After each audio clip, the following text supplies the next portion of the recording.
You're right. Didn't Rose yank the door off its hinges and prop it on your bed? Someone or something has put it back and left it slightly ajar.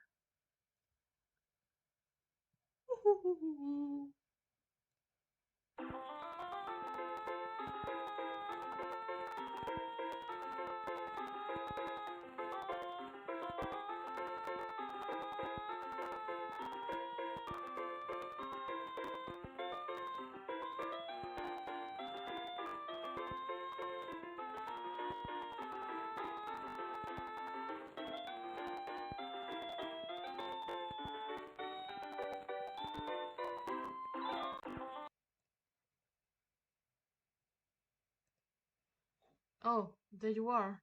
John said your house was burning down. Are you on fire yet, or what? No. For now, I've retired to the safety of a smaller building, which is much closer to the forest fire threatening my residence.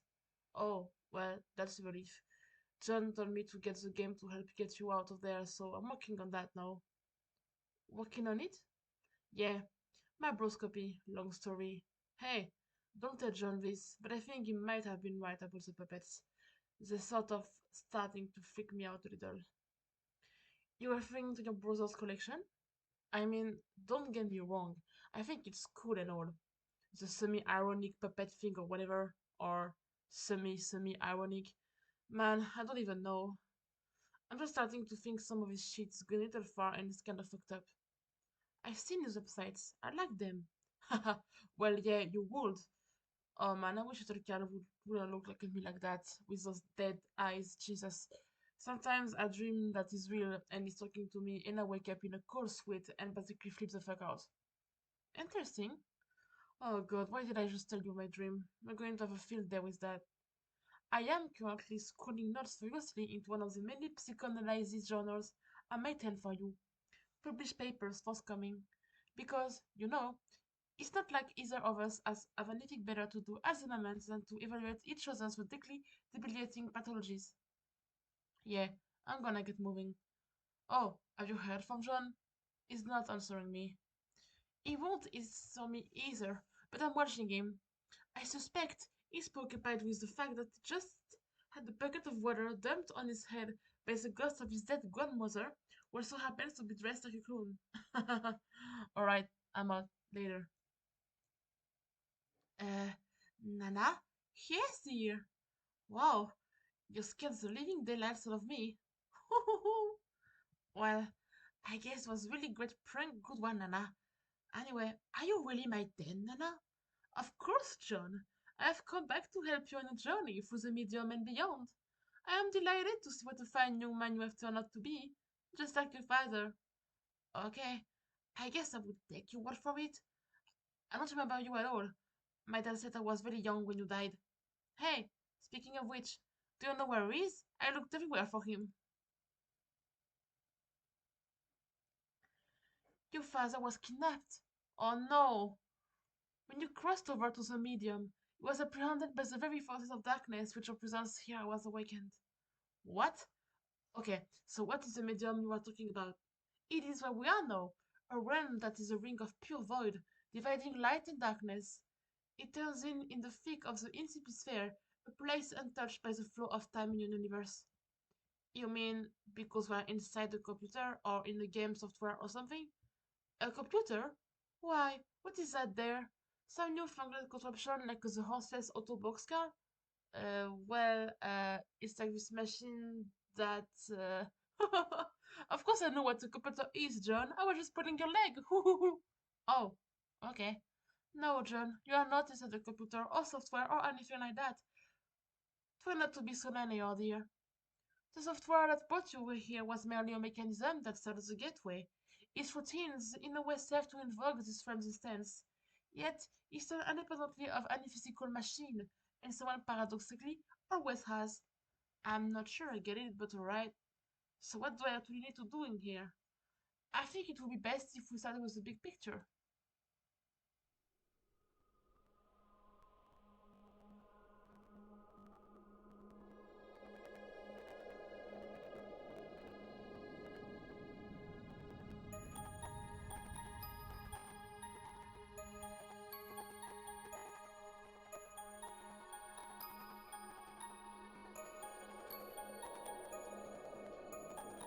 Above the medium, beyond the seven gates, residing at the core of the ETP sphere, is a place known as Kaya. Legends hold that Kaya exists as a dormant crucible of unlimited creative potential. What does it mean, you ask? I'm afraid my lips are still about that, dear. Hoo-hoo! But needless to say, where a rim of such profound importance is concerned, forces of light will forever be charged with its defense, while forces of darkness will just as persistently commit its destruction. And as it so happens, at the center of this film whose fate is in question, these very forces duel on a stage, stuck in eternal stalemate. Yes, they have dueled in this manner forever. That is, until you shut up. Me? Yes, you, John. Before you mesh up with my hashes, you may recall the sprite's previous incarnation, which resulted from Miss Kernel's hatching. You see, this hatching occurs automatically in response to your evil. The result is a pair of kernels, one dark, one light, each carrying the information they were prototyped with before they hatch. One goes down to a kingdom entrenched in darkness, the other up to a kingdom basking in light. Each comes to rest in an orb atop a spire, of which there are three others in kind. The four spires are situated above a throne, and those two thrones preside over the two respective sovereigns' powers. And once the kernels are situated, this is when the game is afoot. The true war begins, light versus dark, good versus evil. This is a war that the first survivor was destined to lose without exception. Well, really? Then what's the point? That remains for you to find out, dear, for you see the journey you are about to take is the ultimate riddle. Wow! For now, your objective is to proceed towards Kaya and pass through the first gate situated directly above your house, not even terribly far. The gates will become progressively more difficult to reach, so you'd better be prepared to sharpen your adventuring skills. How am I supposed to get up there? You build! Okay, I think you get it now. So I guess the battle against good and evil is sort of irrelevant? Well, I don't know. That all sounds kind of weird, but in any case, we build the house to get to these gates, and then I can save my dad. Yes, John. And then after that, we solve this ultimate riddle thing and suffer our destruction. Oh no, I'm afraid not. Your planet is done for, dear. There is nothing we can do about that. Oh, your purpose is much more important than saving the silly old planet, though. And that is. John, you are such a good boy. I know you will succeed. Thanks, Nana. You are a good boy, and a good boy deserves treats. Hooray! I'm going to go bake you some cookies. Oh, god damn it, that's what I just did. More baked cookies. I'm totally abjure the hell out of the idea. You're so busy abjuring, you don't even notice Rose has been trying to pester you this whole time. You give John a swift rubbing to the noggin, but he's undeterred. That is something he's throwing. Perhaps we'll take this spare moment to contemplate the Lala Sprite's strange tale. It may also behoove you to record the thoughts of these developments in your Game FAQ's workflow journal. It can be hard finding time to date it. In fact, we're not even sure where you found the time to write that was already there. Oh, is that so, Jaspers? And just what do you think you're looking at with a smoldering? The last thing you need is stats from a dead cat. It's pretty much all his fault you're in his mess in the first place, so you can just bet on it. You refuse outright. Well, when you put it so politely, how can John decline? You really need to work on your manners. That's not a command. It's nothing. It's stupid. You're stupid. It's just not going to happen, buddy. But really not enough to write home about.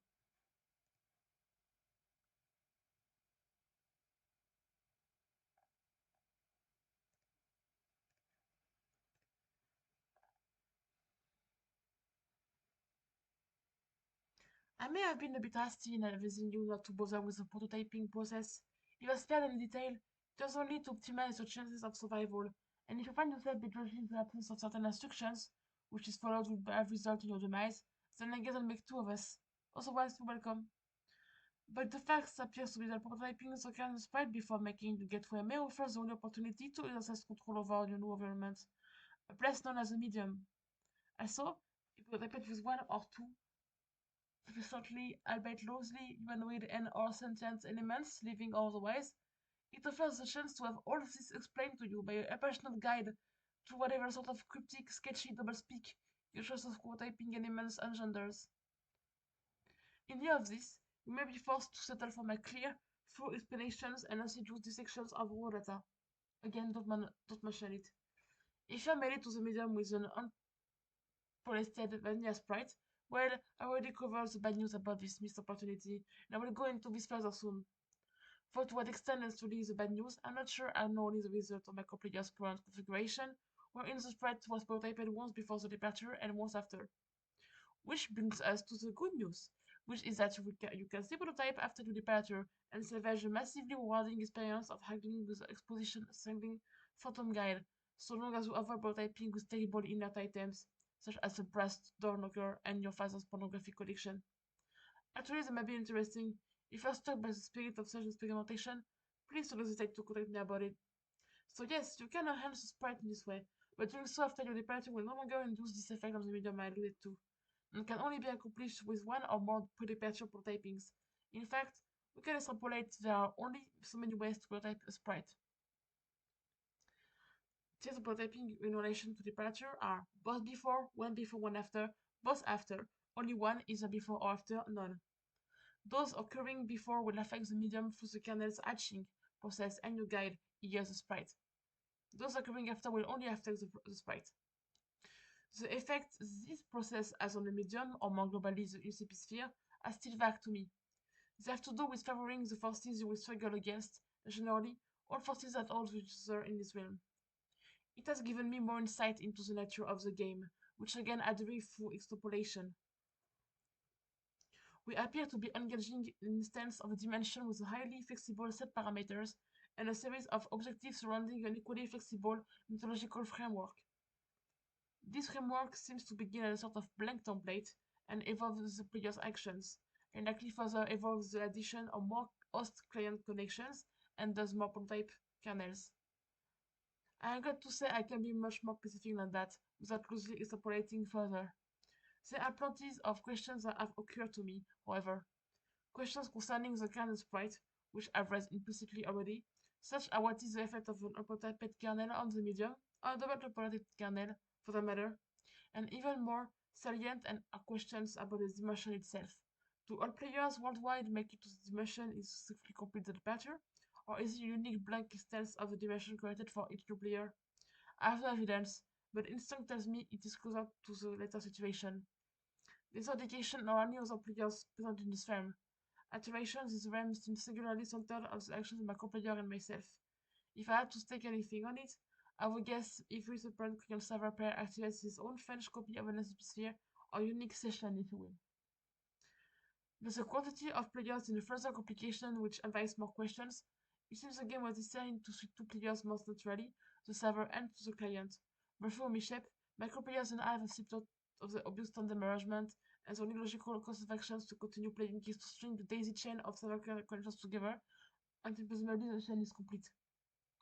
Thirdly, we can complete this chain with only one other player, functioning as a server to my client, and the client to my current co-player server, assuming I can recover it. The strange thing is though, in our aspect of the dimension, there are 4 receptacles for divided kernels, not 3. Does it mean we are destined to have a 4-player chain? Or could the game know such a thing?